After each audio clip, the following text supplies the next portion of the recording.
재판 개시 6시간 앞두고 윤석열 대통령 법률 대리인 재판 갑니다라고 선언했습니다. 계속해서 재판, 탄핵 심판이 늦춰지지 않을까라고 생각을 했었는데 아니었습니다. 자, 먼저 김용태 의원께 여쭐게요. 예.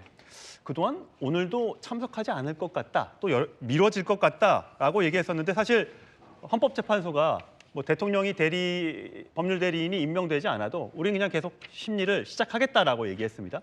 갑작스런 대통령의 이 대통령 그 변호인들 난 임명 그리고 탄핵 재판 오늘 재판 변론기일에 참석 어떻게 보세요?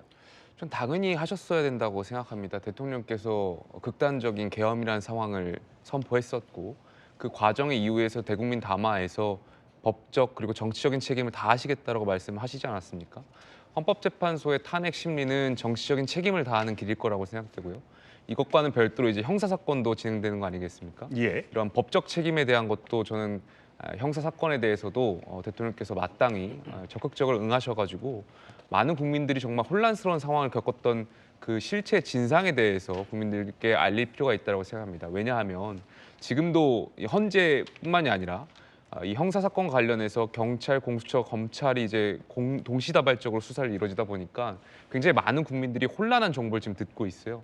그러다 보니까 대통령은 아직까지 정치인 체포 지시를 직접 내린 적이 없다라고 말하는 바가 있고 반면에 계엄을 실행하신 분들은 또 직접 대통령으로부터 지시를 받았다라는 말 상충되고 있거든요. 그렇기 때문에 이 형사 사건에도 직접 응하셔가지고 그날의 실체적 진실을 국민들께 밝히고 이런 법적 판단도 받아보는 것이 저는 국민에 향한 대통령의 도리라고 생각합니다. 예, 제가 지금 그래픽이 나가고 있습니다만 오늘 대리인 선임계 내고 변론 준비기일에 출석한다. 오늘 윤석열 대통령이 나오는 건 아닙니다. 변호인단이 나오는 거고요. 자, 탄핵 심판 대리인의 배보윤 그리고 공보 담당 윤갑근. 자, 그동안 탄핵 심판이나 형사 재판에 변호인들 구하기가 참 어려웠다. 거액을 주겠다고 했는데도 하겠다는 사람이 없더라 등등의 얘기가 많았었는데 2명의 지금 이름이 공개가 됐습니다. 김문식 실장님, 예. 이 2명 어떤 분인지 소개를 좀 해주세요. 글쎄 이제 오늘 아침에 속보로 뜬 건데 확인해 보니까 이제 윤곽근 전 고검장은 좀 알려져 있는 분이죠. 예. 그 대검에서 반부패 부장까지 하셨고 고검장으로 마치셨고 예. 제가 알기로는 우리 국민의힘에서도 당협위원장을 맡았던 했던 분으로 알고 충북 있습니다. 쪽에 맞습니다. 계셨. 그렇습니다. 출마도 하려고 맞습니다. 하셨었고요. 예, 그렇습니다. 그래서 실제로 이제 대통령하고의 이제 긴밀한 관계가 분명히 있을 것으로 보이고요. 그다음에 검찰 경험이 충분히 있었던 사람으로 예. 보입니다.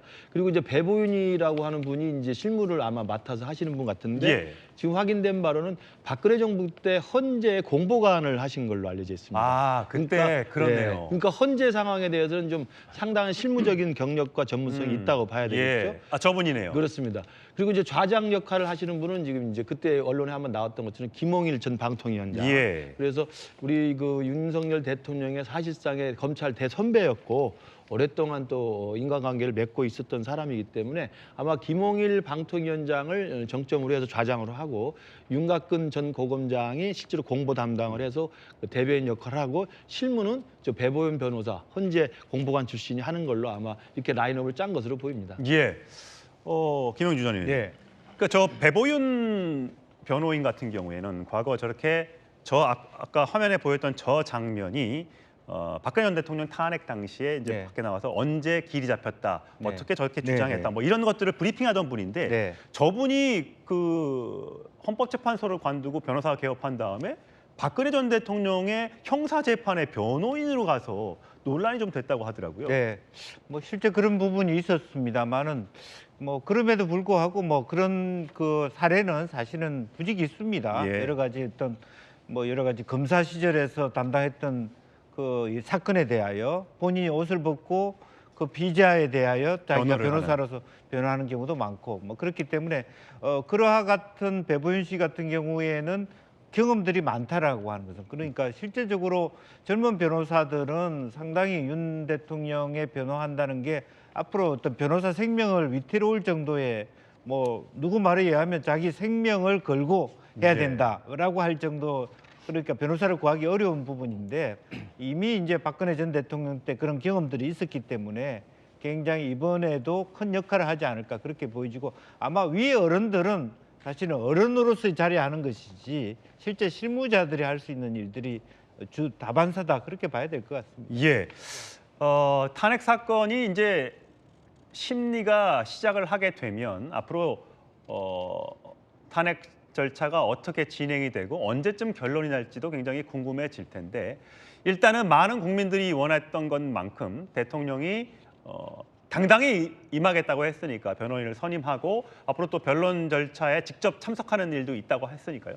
서 부위원장 보시기에는 네네. 대통령이 이제 본격적으로 탄핵 심판에 응해서 한번 승부를 보겠다. 그러니까 내가 탄핵까지 될 정도의 일은 하지 않았다. 이걸 주장하려고 한다고 보시는 거죠. 근데 이제 언행 불일치가 계속 되다 보니까 대다수 국민들은 믿질 않고 있죠. 담화라고 해야 되나요? 그때도 국민들에게 정치적으로 법적인 책임을 당당하게 받겠다고 합니다. 그리고 비상계엄의 어떤 취지나 배경에 대해서 본인이 설명하고 그래서 국민들에게도 또 그거를 동의를 구하는 과정을 당당하게 하겠다고 하셨는데 지금 한 2주 정도 보시면 그 당당함이 없는 것이잖아요. 그래서 지금 또 6시간 전에 기습적으로 또 비상계엄 하듯이 저런 행위를 계속하는 것은 앞으로 탄핵에 대한 재판이나 지연을 넘어서 본인은 끝까지 궁색한 비판만 하고 숨어 있겠다는 전략으로 저는 읽혀집니다.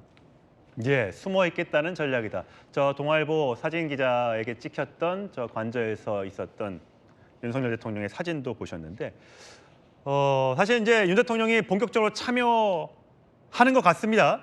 근데 사실 화제가 됐던 게요.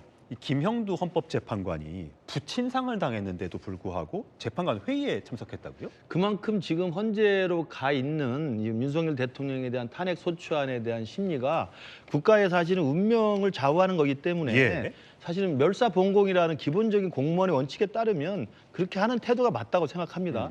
그래서 지금 말씀하신 헌법재판관 입장에서는 부친상이라는 개인적인 황망함이 있음에도 불구하고 지금 대통령에 대한 탄핵 소추가 기본적으로 심리가 진행돼야 되는 절차가 있기 때문에 재판관 회의에 지금 참석을 하고 있는 것으로 보이고요.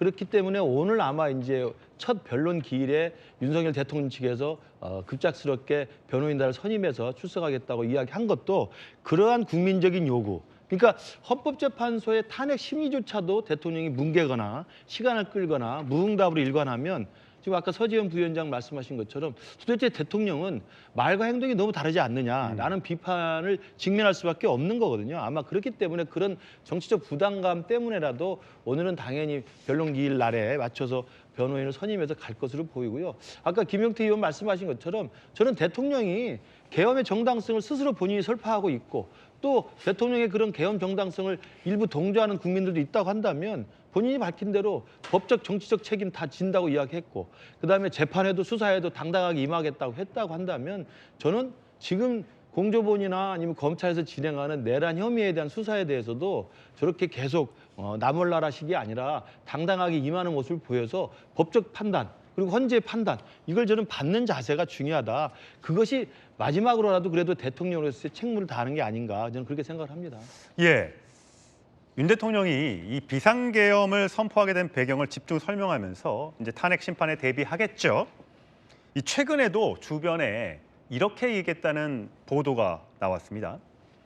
왜 비상계엄 당일 그 하루 동안 상황만 보려고 하느냐. 계엄을 하게 된 전체 배경을 좀 봐야 하는 것 아니냐라고 주변 인사들에게 말했다는 것이 보도를 통해서 전원을 통해서 전해졌고요. 김용태 의원이 보시기에는 물론 뭐 손가락을 봐야지 달을 봐야지 손가락만 보느냐 뭐 이런 얘기들이 있습니다만 우리가 목도했던 거는 비상계엄 당일에 그 혼란했던 난리법석이었던 그 국회의 장면 또 선관위의 장면이었습니다. 저 대통령의 발언 저게 사실이라면 어떻게 보세요? 그러니까 뭐 비상계엄을 정당화하려고 하는 측면에서는 저렇게 주장하실 수도 있겠죠. 다만 글쎄요 우리가 비상계엄을 선포할 때는 법률과 헌법에 분명히 명시되어 있습니다. 국가적으로 굉장히 비상 상황일 때만 예. 쓰게 되어 있는 것인데 물론 22대 국회 들어와서 정치에서 대화 타협이 실종된 것도 사실입니다만 그렇다고 해서 그런 것이 비상계엄을 쓸 정도로의 상황이나 여건이 되었는가에 대해서는 대다수의 국민들이 동의하지 않고 있고요. 저 역시 그 부분에 대해서는 동의할 수가 없는 부분이기 때문에 그거는 아무래도 평가하는 국민들의 몫일 거고 대통령으로서는 여기에 대해서 이 비상계엄으로 인해서 지금 경제도 혼란스럽고 외교도 저희가 그동안 쌓아나왔던 외교 신뢰관계 자산까지도 다 무너지게 된 이 상황에 대해서 국민들께 좀 겸손한 자세를 갖는 것이 더 맞지 않을까 개인적으로 생각됩니다. 예. 자, 대통령 오늘 변호인을 선임하고 본격적인 탄핵 심판 절차에 돌입한 것으로 보입니다. 이렇게 자신감, 사실 국민과 함께 싸우겠다라고 담화에서도 윤 대통령이 이야기한 적이 있었었죠.